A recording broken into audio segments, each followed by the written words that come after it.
त्वदीयं वस्तु गोविंद तुभ्यमेव समर्पये गृहाण सम्मुखो भूत्वा प्रसीद परमेश्वरः।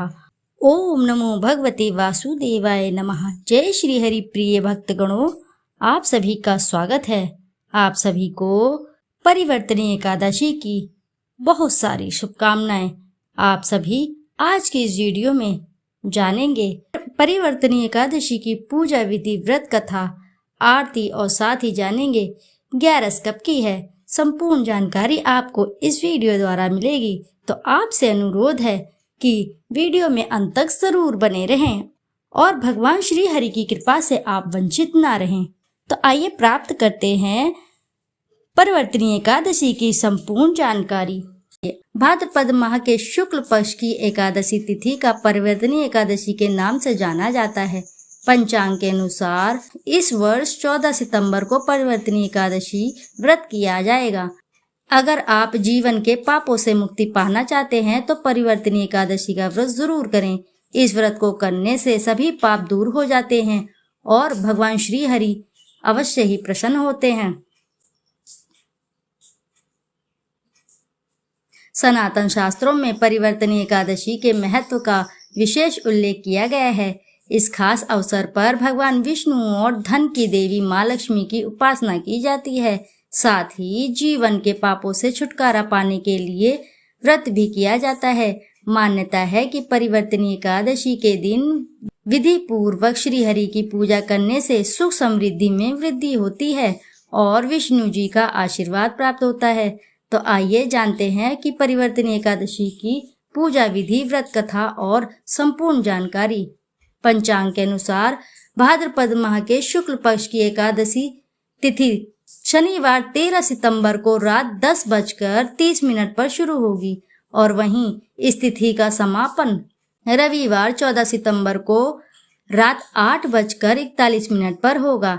ऐसे में 14 सितंबर को परिवर्तनीय एकादशी व्रत किया जाएगा। एकादशी व्रत का पारण अगले दिन यानी द्वादशी में किया जाता है। 15 सितंबर को परिवर्तनीय एकादशी का व्रत पारण किया जाएगा।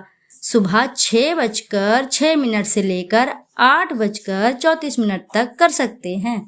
तो आइए अब जानते हैं भगवान विष्णु जी की पूजा कैसे करें परिवर्तनीय एकादशी के दिन।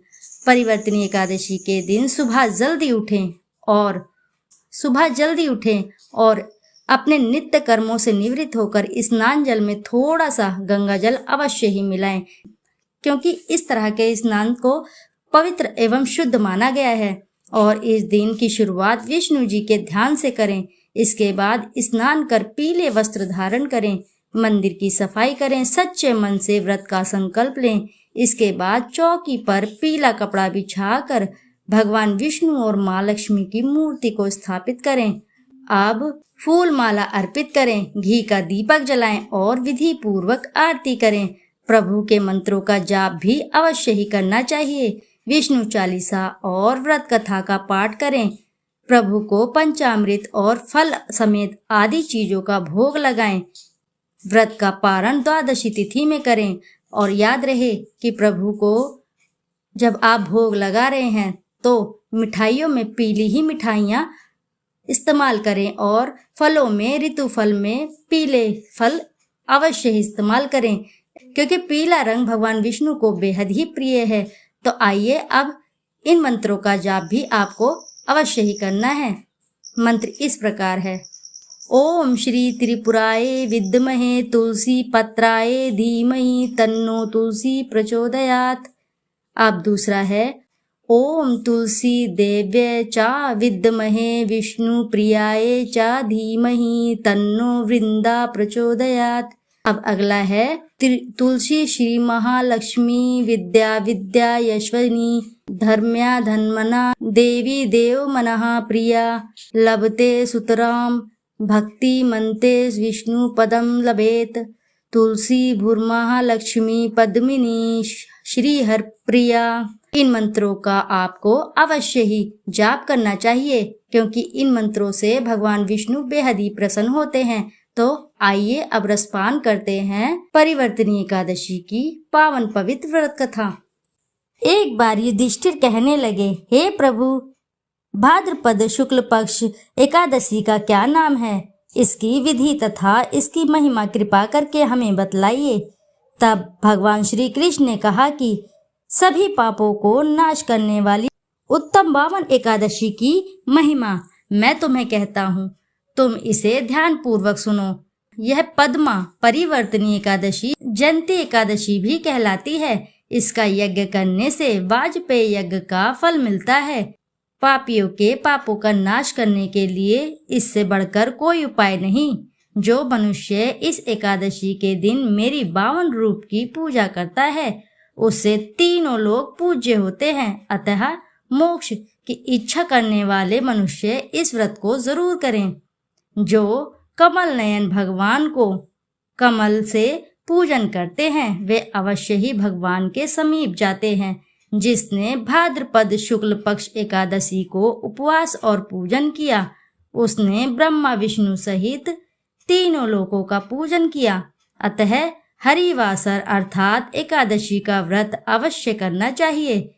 इस दिन भगवान श्री हरि करवट लेते हैं, इसलिए इसको परिवर्तनी एकादशी कहा जाता है। मुरलीधर के वचनों को सुनकर युधिष्ठिर बोले कि भगवान मुझे अति संदेह हो रहा है कि आप किस प्रकार सोते और करवट लेते हैं तथा किस तरह राजा बलि को बांधा और वामन रूप रखकर क्या क्या लीलाएं की, चतुर्मास के व्रत की क्या विधि है तथा आपके शयन करने पर मनुष्य का क्या कर्तव्य है, इसे आप मुझसे विस्तार से बतलाएं। तब श्री कृष्ण ने कहा कि हे राजन, अब आप सब पापों को नष्ट करने वाली कथा का श्रवण करें। त्रेता युग में बलि नामक एक दैत्य था। वह मेरा परम भक्त था। विविध प्रकार के वेद सूक्तों से मेरा पूजन किया करता था और नित्य ही ब्राह्मणों का पूजन तथा यज्ञ के आयोजन करता रहता था। लेकिन इंद्र से द्वेष के कारण उसने इंद्रलोक तथा सभी देवताओं को जीत लिया। इस कारण सभी देवता एकत्र होकर सोच विचार कर भगवान के पास गए। बृहस्पति सहित इंद्रादिक देवता प्रभु के निकट जाकर और नतमस्तक होकर वेद मंत्रों द्वारा भगवान का पूजन और स्तुति करने लगे। अतः मैंने 52 रूप धारण करके 5वां अवतार लिया और फिर अत्यंत तेजस्वी रूप से राजा बलि को जीत लिया। इतनी वार्ता सुनकर राजा युधिष्ठिर बोले कि हे जनार्दन, आपने 52 रूप धारण करके उस महाबली दैत्य को किस प्रकार जीता।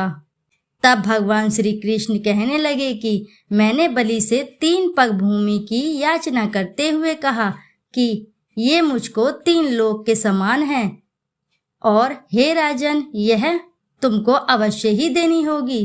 राजा बलि ने इसे तुच्छ याचना समझकर 3 पग भूमि का संकल्प मुझको दे दिया और मैंने अपने त्रिविक्रम के रूप बढ़ाकर यहाँ तक कि भूलोक में संघा, सर्वलोक में कमर, महलोक में पेट, जनलोक में हृदय, यमलोक में कंठ की स्थापना कर सत्यलोक में मुख, उसके ऊपर मस्तक स्थापित किया।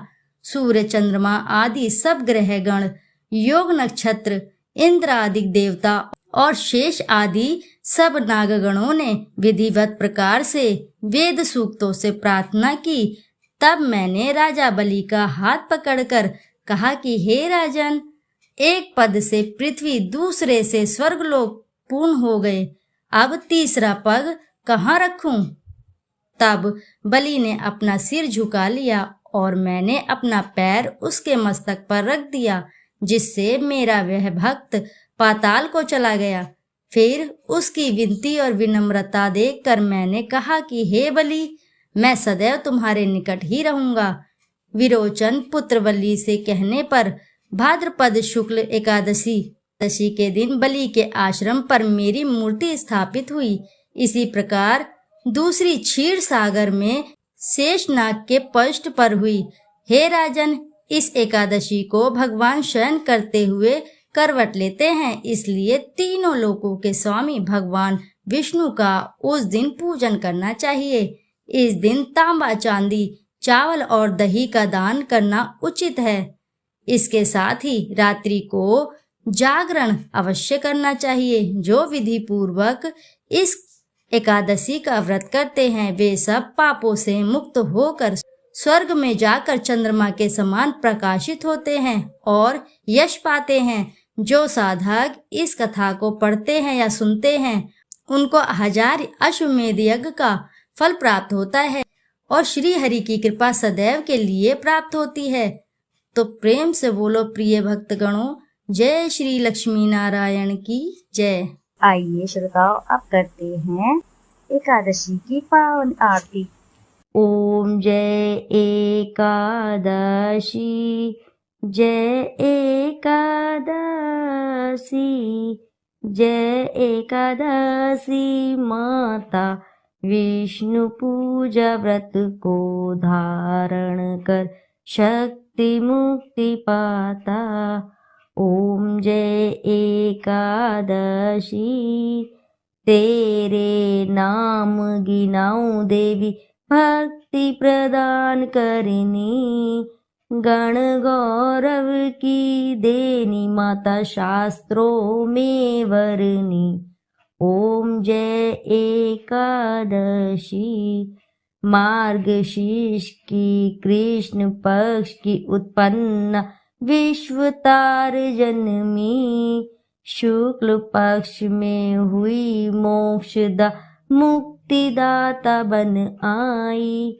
ओम जय एकादशी, पौष के कृष्ण पक्ष की सफला नामक है, शुक्ल पक्ष में होए पुत्रदा आनंद अधिक राय है। ओम जय एकादशी, नाम शर्तिला माघ मास में कृष्ण पक्ष आवे, शुक्ल पक्ष में जया कहावे, विजया सदा पावे। ओम जय एकादशी, विजया फागुन कृष्ण पक्ष में शुक्ल आम्ल की, पाप मोचनी कृष्ण पक्ष में चैत्र में महाबली की। ओम जय एकादशी, चैत्र शुक्ल में नाम कामदा धन देने वाली, नाम बथरूनी कृष्ण पक्ष में बैसाख महाकाली।